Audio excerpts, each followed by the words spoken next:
Nu, nežinau, ar matysis, bet dabar važiuojam tokiam rūke, o prieš tai buvom užvažiavę į tokią vietą, kur buvo rūkas virš mūsų, kokie 2 metrai, važiavam kaip tuneliu, tai dabar laukiu, gal panašiai gausis, ne? Biškis klaidosi. Va, bet, nu, ne. Ir vat kyla jisai šiek tiek į viršų.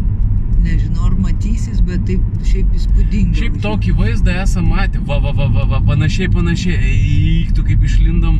Va tas. Taip, ir jis kokiais porą metrų Kaip lazerių kokiai šventei būtų. Mes žinai, buvom tokiam rūke, Va. paskutinį sykį Volkswageno gamykloje Vokietijoje. Jie tokį turi Autostadt.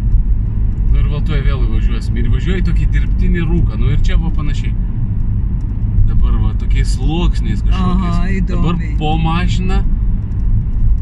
O dabar va jisai kaip per kokį tortą važiuoja, ir jis nežinau. pakyla, taip, matai? Nu, Labai įdomu. Oi, tuoj stirną pagausim kokį ir bus tu čia cirkas. pamažink tų šviesų dabar. Tai nelabai matosi.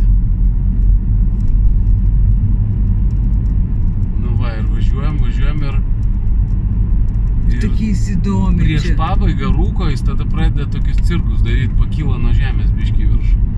Nu ir sluoksnis kokį metro storio, bet Nu va. nu jo. Neišvažiavo.